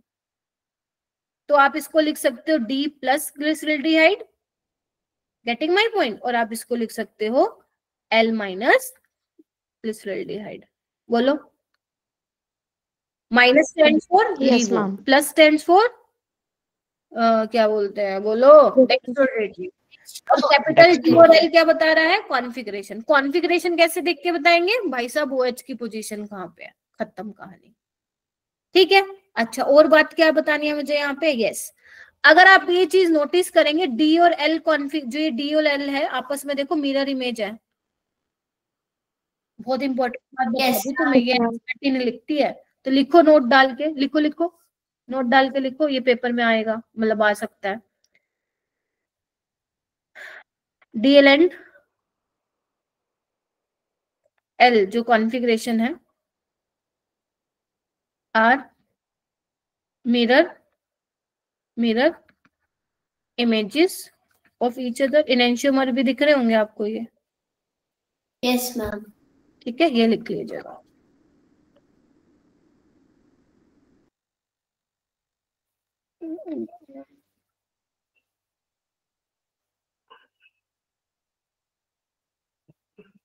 चलो लिखो इसको, आई होप क्लियर हो गया होगा ग्लूकोज की कॉन्फ़िगरेशन। तो अगर आपका, ठीक है, ये तो हो गया ग्लिसरॉल्डिहाइड। ग्लूकोज की, जो आपका ग्लूकोज होता है उसको कैसे बताओगे, इधर आओ, है क्या यहाँ पे कहीं पे, इधर आओ, इधर नजर मारो। आपको क्या करना है, लास्ट वाला कायरल सेंटर चेक करो, इधर आओ, ये रहा, इसमें देखो OH कहाँ लगा हुआ है, राइट हैंड साइड, तो दिस इज D। ठीक है, अगर लेफ्ट हैंड साइड लगा होता तो क्या होता, वो L। L। ठीक है, हम ये लास्ट वाला क्यों देख रहे हैं, आपने नोटिस किया, क्योंकि हम जो ग्लिसरॉल्डिहाइड पढ़ रहे हैं उसमें हम कौन से वाला कायरल कार्बन, ये वाला देख रहे हैं ना, यही तो है इसमें एक, तो CH2OH के ये वाला है ना साथ वाला, तो यहाँ पे CH2OH के साथ वाला कौन सा है, ये तभी हम देखते हैं लास्ट सेकेंड कार्बन को। ठीक है, यस मैम। चलो आगे चले, पहले एक बार लिख लो फिर मैं बताती हूँ। हाँ जसनूर बोलो बेटा। मैम कैसे बोला आपने, ये आप कौन सा OH देखते हो? आ जाओ इधर आओ। जैसे अपना बेटा ग्लिसरॉल्डिहाइड है, ठीक है, इसका ये स्ट्रक्चर होता है CH2 HOH। आप ये देखो, जो ये कायरल सेंटर है इस पे OH किस साइड लगा हुआ है, राइट हैंड साइड है ना, तो ये D कॉन्फ़िगरेशन का है, कैपिटल D। यहाँ पे लेफ्ट हैंड साइड लगा हुआ है तो ये L है। ठीक है, ग्लूकोज के स्ट्रक्चर में कैसे देखोगे, या जो आगे आने वाले तुम्हारे और मोनोसेक्राइड्स हैं उसमें कैसे देखोगे, देखो CH2OH अपन क्या देख रहे हैं, because glyceraldehyde is a reference unit, जिसको रेफरेंस मान के आप बाकी कार्बोहाइड्रेट्स में D और L बता दे रहे हो। तो आप CH2OH के साथ वाला कार्बन देख रहे हो ना, तो ग्लूकोज में कहाँ है CH2OH के साथ वाला कार्बन, यही है ना लास्ट सेकंड कार्बन। तो last Yes, second ma'am. Carbon को देख के देखो, OH आपका राइट हैंड साइड पे तो D, अगर लेफ्ट हैंड साइड होता तो फिर वो L हो जाता। L हो जाता। बस, चलो ये एक एनसीईआरटी की लाइन है, देखो क्या बोल रहा है, all those compounds which can be chemically correlated to, यहाँ पे लिख लो, D plus isomer of glyceraldehyde are said to D configuration, which can be correlated to capital L minus isomer of glyceraldehyde is are said to have L configuration। Clear हुआ? Yes, ma'am. Yes ma'am. ये देखो क्या लिख रहा है, for assigning the configuration of monosaccharide it is the lowest asymmetric carbon atom which is compared. Clear हो गया? अभी ये वही है जो मैंने बोला, ये तो बस बुकिश लैंग्वेज है। ठीक है, लास्ट सेकेंड कार्बन देखना है जो कि कायरल है। अगर लिख लो, अपनी लैंग्वेज में लिखो, अगर OH राइट हैंड साइड है तो D, अगर OH लेफ्ट साइड है तो कैपिटल एल, खत्म कहानी। तुम खुश, मैं भी खुश।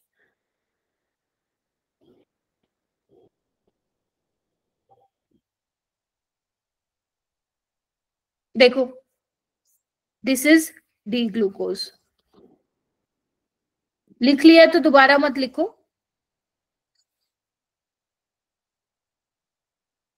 किससे कंपेयर कर रहे हो? ग्लिसरॉल्डिहाइड से। क्वेश्चन करोगे? Yes ma'am. Yes, ma'am. ma'am. करो, ताजा ताजा क्वेश्चन है।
बताओ जी, बता दो, कोई भी बता दो। ए Ma'am, option first A option. option. ए का फोर्थ एनेक्सेन बनेगा। Yes, ma'am. ऑक्सीडाइजिंग एजेंट है तो gluconic acid, yes ma'am. Acidic के Yes, साथ, ma'am. के साथ सैकरिक। देख लो ऐसे ऐसे क्वेश्चन आते हैं।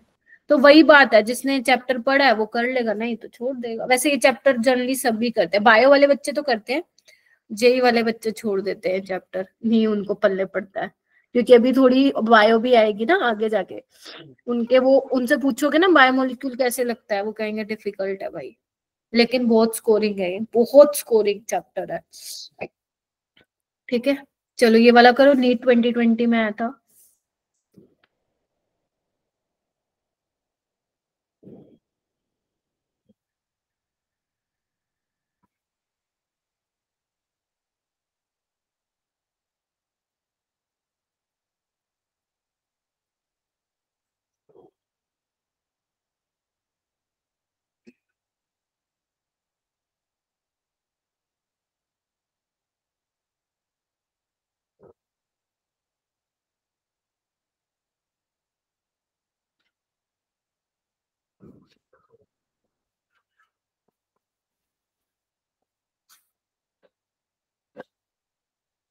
जानवी बताओ।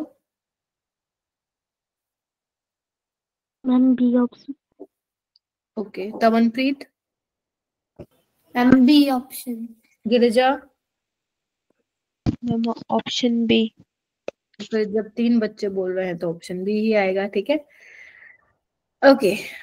Gluconic acid is a partial oxidation product of glucose, yes. ठीक है, Yes, ma'am. ये अभी शायद तुम्हें समझ में नहीं आ रहा होगा, बिकॉज अभी मैंने साइक्लिक स्ट्रक्चर नहीं पढ़ाया ना, इस वजह से। Gluconic acid is obtain by oxidation, ये तो गलत है, सैकरिक मिलता है। Gluconic acid is a dicarboxylic acid, नहीं, saccharic acid is a dicarboxylic acid. ठीक है, ये वाला क्वेश्चन करो, ये मैंने मॉड्यूल से उठाया है क्वेश्चन। मॉड्यूल में भेज दूंगी आपको, आज ही मैं भेज दूंगी ग्रुप में कि कौन कौन से क्वेश्चन करने हैं। बट एक काम कर लो, अभी तो आज ही मैंने सेकंड असाइनमेंट भेजा ना मींस का, ज्यादा मत करो, फिर तुम कहते हो मैम इतना काम दे देते हो। ठीक है, और तुम मेरे को ये भी पता है एक्साइटमेंट में सबसे पहले यही करोगे, ये मैंने नोटिस किया है। जब तुम्हें कोई लेक्चर में ऐसे लगता है ना आसान आसान है, उसी टाइम असाइनमेंट करते हो तुम लोग पहला, है ना ऐसा? Yes ma'am. ये मैंने बहुत नोटिस किया है, उसी टाइम रात को, बेशक तुम कितना थक रहे हो करके दे दोगे उसी टाइम। अमीन्स का कर लेना, कोई नहीं।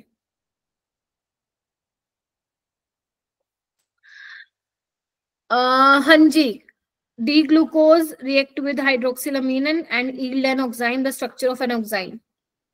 First you need to know the structure of D glucose. अब देखो D glucose कौन सा भाई साहब, जहाँ पे OH राइट हैंड साइड हो, सब में ही राइट है, सारे D है। Yes ma'am. और आपको Yes, ये ma'am. देखना है करेक्ट स्ट्रक्चर कौन सा है ग्लूकोज का, फिर कौन सा है बताओ। Ma'am fourth option. Ma'am fourth. क्योंकि तीसरे कार्बन में लोचा होता है, बाकी तो सारे मजे वाले हैं। ठीक है, हो जाएगा काजल, हो जाएगा क्या? Yes, sir. Okay, now next is ओसा जोन फॉर्मेशन। मैम ये क्या होता है? एनसीईआरटी में ज्यादा इसका दे नहीं रखा, मैं थोड़ा सा तुम्हें देखो प्रैक्टिकल बताती हूँ इसका, मतलब थोड़ा सा रिलेट करती हूँ, बिकॉज ये लैब में होता है परफॉर्म। एक्चुअली ये डेरिवेटिव है आपके उसके कार्बोहाइड्रेट के। मतलब जैसे मान लो लैब में क्या होता है ना मेरा बेटा, जैसे तुम लोग ये टेस्ट करते हो, क्वालिटेटिव एनालिसिस करते हो, वैसे ही लैब में तुम लोगों को जो कंपाउंड्स मिलते हैं, ऐसे ही कार्बोहाइड्रेट को पहचानना होता है। लाइक आपको एक केमिकल मिलता है, आप पता लगाते हो कि इसमें कार्बोहाइड्रेट है या नहीं है। कार्बोहाइड्रेट है या नहीं है वो तो बहुत देखते ही पता चल जाता है, ठीक है, लेकिन उसके लिए टेस्ट होते हैं, परफॉर्म करते हैं हम लोग। तो हम ये पता लगा लेते हैं कि हमारे जो ऑर्गेनिक कंपाउंड दिया है टीचर ने, वो कार्बोहाइड्रेट तो है ही उसमें। लेकिन अब कार्बोहाइड्रेट में भी कौन सा है, मोनो है, डाई है, उसके लिए भी अलग अलग वो होते हैं, क्या टेस्ट होते हैं। ठीक है, मान लो टेस्ट वगैरह करके, वो टेस्ट हम डिस्कस भी करेंगे लाइक आगे आने वाली क्लासेस में। मान लो आपने टेस्ट किया और आपको पता चला कि इसमें कोई मोनोसेक्राइड हो सकता है, ठीक है। अब मोनोसेक्राइड में भी ग्लूकोज हो सकता है ना, फ्रक्टोज हो सकता है, मैनोज हो सकता है, ग्लैक्टोज हो सकता है, बोलो हो सकता है ना। Yes ma'am. Yes, ma'am. But अब Yes, ma'am. होगा क्या, ये तो तुम्हें कर दिया, अब होगा क्या ये कैसे पता चलेगा? तब तुम्हें ओसा जोन बनाना पड़ेगा इनका। अब ओसा जोन जब आप बनाते हो ना, इसमें काफी सारे स्टेप्स होते हैं। अभी मैं हालांकि इसका बताऊंगी पूरा कैसे होता है, काफी सारे स्टेप्स होते हैं। तो वहां पे क्या होता है लैब में, मतलब आपको नहीं कराया जाएगा, इवन मैंने भी ये अपने उसमें कराया था ग्रेजुएशन मास्टर्स में। वहां पे लैब में ना एक वो बनी होती है, लाइक एक चार्ट सा चिपका के रखते हैं, एक चार्ट सा आपको देते हैं। तो उसमें क्या होता है ना, ऐसे ऐसे डिफरेंट डिफरेंट मोनोसेक्राइड्स लिखे होते हैं, और यहाँ पे लिखा होता है टाइम ऑफ ओसा जोन, मतलब कितनी देर में ओसा जोन बना। समझ रहे हो आप मेरी बात? तो जब आप वो लैब में ओसा जोन बनाते हो तो वो आप टाइम नोट करते हो, आपके पास वॉच होती है कि कितने टाइम में बना। अब मेरे को टाइम तो देखो याद नहीं है, बहुत साल हो गए हैं मास्टर्स किए हुए। तो उसमें टाइम लिखा होता है, कोई 2 मिनट में बन जाता है, कोई 5 मिनट में, कोई 30 मिनट में, कोई 45 मिनट में बनता है। तो टाइम पे डिपेंड करता है। फिर जब आप देख लेते हो कौन कितना टाइम पे मिलता है, तो उस चार्ट से आप मैच कर लेते हो, एक तो वो चीज होती है। फिर जो आपका बना है, फिर आप वो माइक्रोस्कोप के लेके, मतलब माइक्रोस्कोप के पास लेके जाते हो, एंड माइक्रोस्कोप से आप क्या करते हो, देखते हो उसको। फिर वहां पे भी एक चार्ट बना होता है जिसमें ग्लूकोज, मैनोज, इन सब के स्ट्रक्चर से बने होते हैं। ये वाले स्ट्रक्चर नहीं, फिशर वाले नहीं, जैसे वो दिखते हैं, ठीक है। तो वो माइक्रोस्कोप से आप देख लो तो फिर कंफर्म हो जाता है कि ये जो आपको मिला है ये फलाना मोनोसेक्राइड है। समझ रहे हो ओसा जोन क्यों बनाते हैं? ये पता लगाने के लिए कि कौन सा मोनोसेक्राइड आपके पास है। क्लियर हुआ? Yes, और ma'am. उसको फाइनल ग्रीन झंडा कब देते हो? जब आप माइक्रोस्कोप के उसमें देखते हो, माइक्रोस्कोप में देखते हो कि उसका स्ट्रक्चर मैच हो रहा है जो आपको वो चार्ट दिया हुआ लैब में, ठीक है। तो ये मैंने जान करके इसलिए बताया क्योंकि अब मैं ओसा जोन लिख देती ना तो तुम लोग शायद बहुत ही हल्के में ले लेते। तो अब शायद तुम्हें अच्छा लगा होगा कि ओसा जोन क्यों बनाते हैं। तो जितने भी आपके मोनोसेक्राइड्स हैं बेटा, वो ओसा जोन फॉर्मेशन बोलो करते हैं। तो क्योंकि हम ग्लूकोज पढ़ रहे हैं और तुम्हारे पेपर मतलब लाइक सिलेबस में भी सिर्फ ग्लूकोज का बना के दिया हुआ है, तो हम वो कर लेते हैं। लेकिन यस, बाकी सेक्राइड्स भी मोनोसेक्राइड्स देते हैं। कैसे होता है? आओ ग्लूकोज का स्ट्रक्चर बनाऊंगी मैं, बनाओ, तुम भी बनाओ, आ जाओ।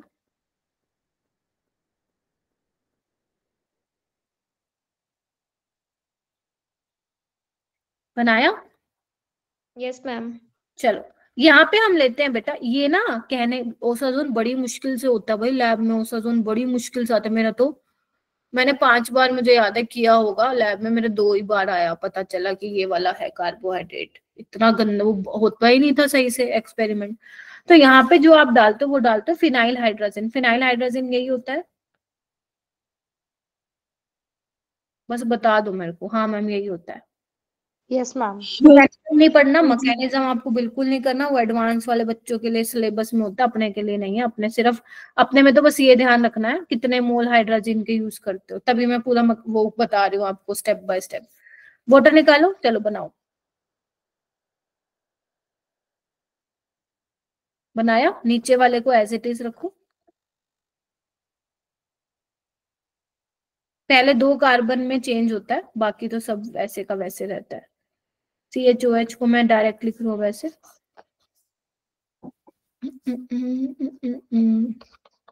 बस खत्म। देखो एक बार बन गया इतना। नाउ ये तो हो गया, 1 मोल यूज हुआ, ठीक है। इसका 1 मोल और यूज होता है, किसका? फिनाइल हाइड्राजीन का। गेटिंग माई पॉइंट और नोट? Yes ma'am. तो उसमें क्या होता है, एक बार मुझे नेक्स्ट पेज पे जाना पड़ेगा, ये मैं नेक्स्ट पेज पे बना रही हूँ, आ जाओ तुम, अगर तुम्हारे पास जगह थी तो बना लो, मुझे नेक्स्ट पेज पे बनाना पड़ेगा।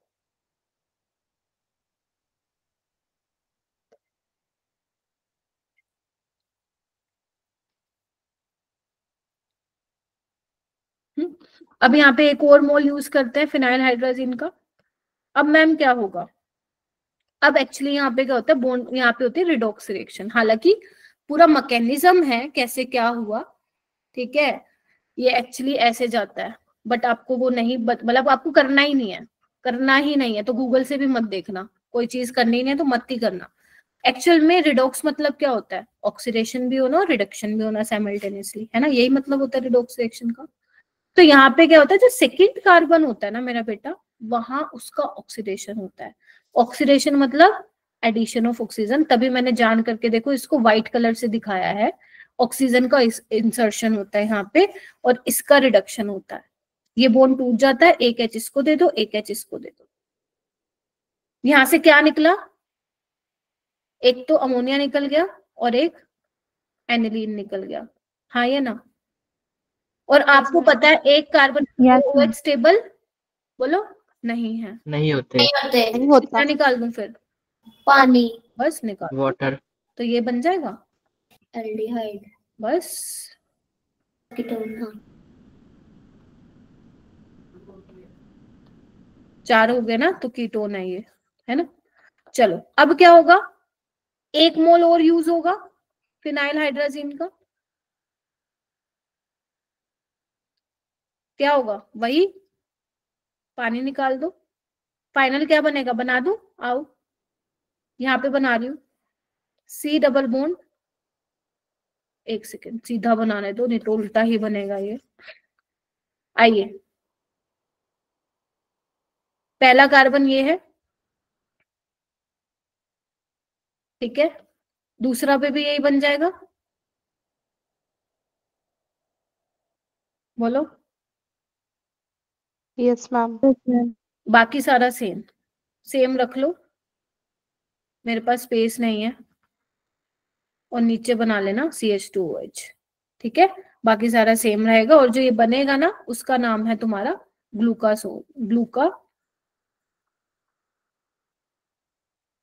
ग्लूकाओस, या ले लिख लो।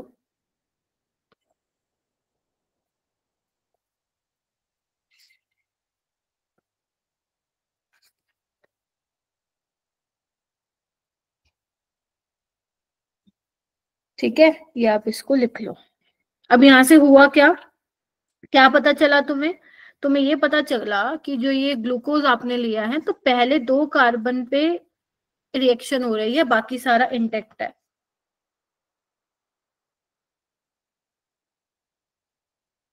है ना। बाकी सारे कार्बन की, बाकी सारे किसी कार्बन पे रिएक्शन नहीं हुई है, पहले 2 कार्बन पे हुई है, देख पा रहे हो आप, इस पे और इस पे। यस। और बाकी सारा इंटेक्ट है, तो ये ओसाजोन बन चुका है। क्या बन चुका है, ओसाजोन बन चुका है। ऐसे आपके मोनो जो सेक्राइड्स होते हैं ना, वो सारे क्या करते हैं, मोनोसेक्राइड्स ओसाजोन फॉर्मेशन करते हैं, ठीक है जी। अब यहाँ पे क्वेश्चन क्या आता है, क्वेश्चन ये आता है कि यहाँ पे कितने mole of phenyl hydrogen use हुए, तो टोटल आपके यूज हुए 3 mole of phenyl hydrogen are used, अब जो जो मोनोसेक्राइड लोगे उसके अकॉर्डिंग उसका नाम बदलता जाएगा। जैसे ग्लूकोज का ओसाजोन बना रहे हो तो उसका नाम हो जाएगा आपका ग्लूकोसाजोन, समझ रहे हो? ऐसे जो आप मोनोसेक्राइड्स लोगे उसके हिसाब से उसका नाम बदलता जाएगा। ठीक है, हो जाएगा ये? बताइए। Yes ma'am. Yes, ma'am.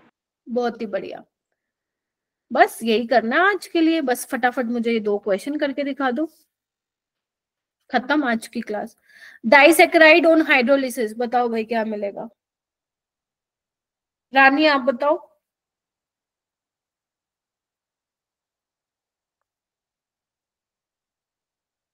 रानी।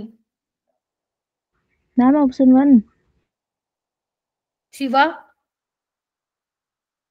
Ma'am fourth option. Yes, same भी मिल सकते हैं और डिफरेंट भी मिल सकते हैं। ठीक है, जैसे माल्टोज में आप देखोगे आपको ग्लूकोज की 2 यूनिट मिल रही होती है। ठीक है, और आपको जैसे सुक्रोज ले लो उसमें ग्लूकोज और फ्रक्टोज मिल रहा होता है, लैक्टोज में ग्लूकोज और गलेक्टोज मिल रहा होता है, जो आके आने वाले टाइम में हम स्ट्रक्चर पढ़ेंगे। ये बताओ।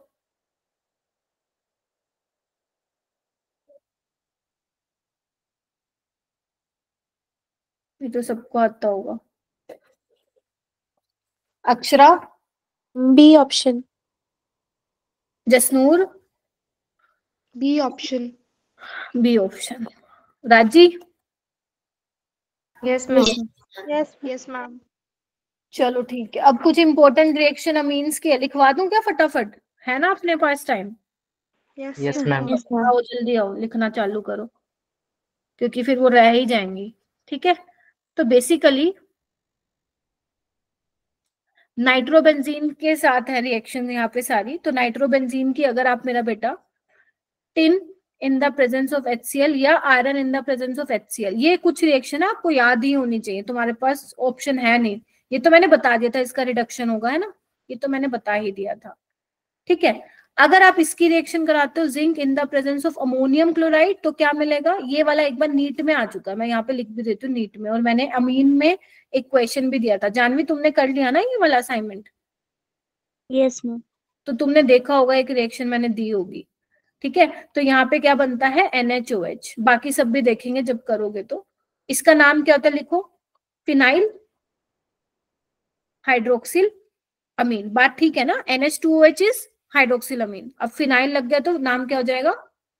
Phenyl hydroxide. हाइड्रोक्साइड। ठीक है, लेकिन अगर मान लो तुम रिएक्शन कराते हो जिंक की कराते हो लेकिन in the presence of NaOH, तो इसमें क्या मिलता है? लिखो। हम ये क्या रट्टा मारना पड़ रहा है बेटा? करना है, आ सकता है पेपर में। ये मिलता है, इसका नाम क्या होता है? लिखो, हाइड्रा एजोबेंजीन।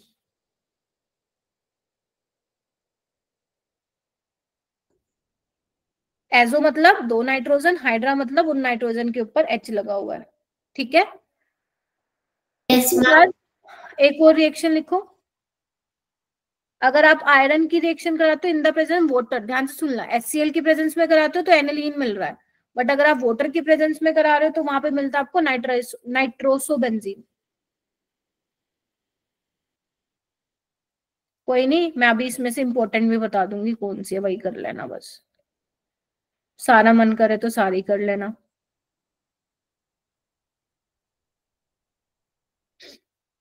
अगर मैं मान लो इसकी रिएक्शन कराती हूँ LiLH4 के साथ, ये इंपॉर्टेंट है, या फिर टिन क्लोराइड के साथ कराती हूँ in the presence of basic medium, तो यहाँ पे क्या बनता है? बनाओ।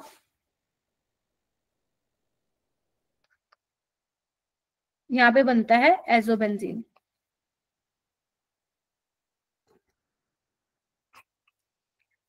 यस, ये वाली रिएक्शंस है, लिख लो इसको। 1 2 और हैं। मैम फिनाइल एजोबेंजीन नहीं बोलेंगे? क्या? फिनाइल एजोबेंजीन नहीं बोलेंगे?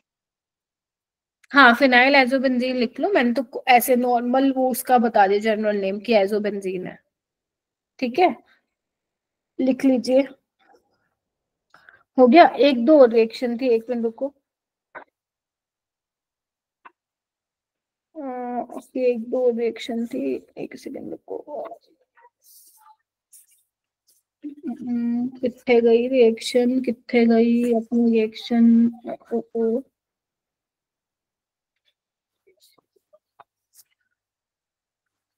एक मिनट दो बेटा मेरे को, हाँ,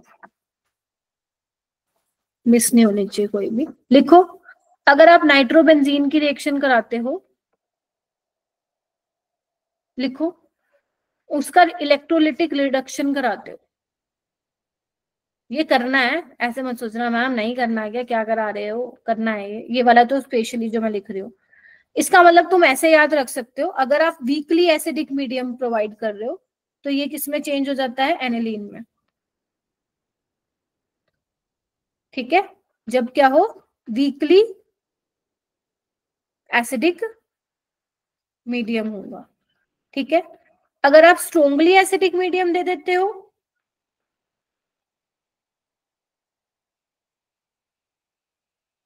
तो वहां पे वो चेंज हो जाता है पैरा अमीनो फिनोल में।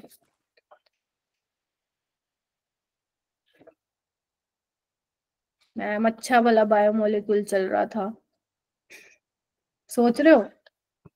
ठीक है, तो ये आपको याद रखना।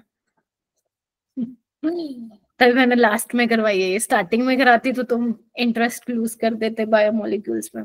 ठीक है, तो ये आपको करना। अब कौन कौन से आए हुए हैं पेपर में, नीट में कौन कौन सी रिएक्शन आई हुई है, एक ये आई हुई है दोनों, ठीक है, एक ये आई हुई है, ये आई हुई है, ये आई हुई है, बस ये दोनों नहीं आई हुई है अभी तक, zinc in the presence of NaOH और Fe in the presence of water, बाकी सारी आई हुई है।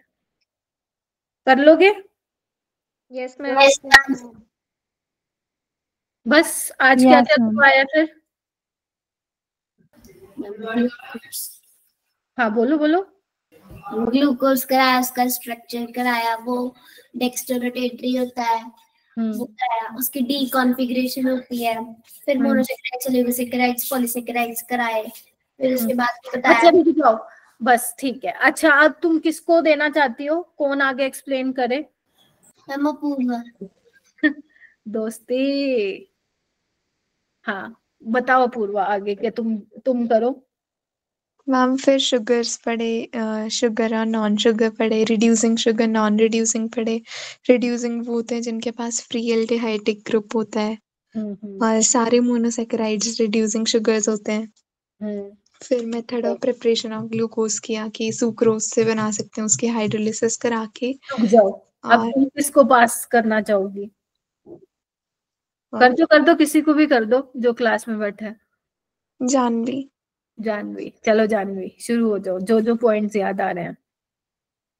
मैम हमने पहले प्रूफ्स देखे ग्लूकोज के स्ट्रक्चर के, और फिर हम दोनों डेक्स्ट्रोरोटेटरी और उनके रिएक्शन भी देखे, HI के साथ और HNO3 के साथ, ब्रोमीन वाटर के साथ, और ओजोन फॉर्मेशन भी देखा। और ओके, तुम किसको आगे पास ऑन करोगी? मैम गिरजा। हाँ गिरजा, कौन कौन से पॉइंट है जो ध्यान में आ रहे हैं?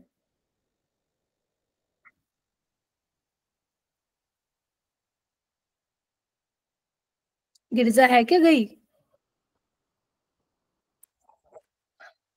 उसका नाम एजोबेंजीन ही होगा, फिनाइल एजोबेंजीन मत लिख देना, ठीक है, वो पूरे स्ट्रक्चर का नाम ही एजोबेंजीन है। ठीक है, अच्छा एक और चीज मुझे ये बताओ, जब मैं कल तुम लोगों को वो बता रही थी गेटरमैन रिएक्शन, उसमें मैंने यही बोला था ना, कंफर्म कर दो कि कॉपर 0 ऑक्सीडेशन स्टेट में, बताओ गेटरमैन में। Yes ma'am. ठीक है, मुझे ये लग रहा था मैंने कहीं +1 ना बोल दिया हो, उसमें सैंडमेयर तो +1 में है कॉपर का सोल्ट, बट इसमें 0 में है। ठीक है, उसके अलावा मैं एक और चीज वो भी बता रही थी कि अगर तुम्हें क्या बोलते हैं, इसके साथ रिएक्शन फ्लोरोबोरिक एसिड के साथ जब तुम कर रहे थे तो बेंजीन डाइजोनियम टेट्राफ्लोरोबोरेट मिला था, तो उसके साथ तुम्हें या तो KNO2 मैंने कहा था, कॉपर हीट कर दो नाइट्रोबेंजीन मिल जाएगा, बताया था मैंने, या फिर तुम NO2 ले लो। तो इसमें मैंने ये Na+ और NO2 नेगेटिव होगा, मे बी मेरे को याद नहीं है, शायद मैंने NO2+ बोल दिया, तो ठीक कर लेना इसको, बिकॉज ये एल्कली मेटल्स है ना, ज्यादा इलेक्ट्रोपॉजिटिव है, तो Na+ NO2 नेगेटिव होगा और इनसे आपका ये बनेगा। ठीक है, तो देख लेना एक बार।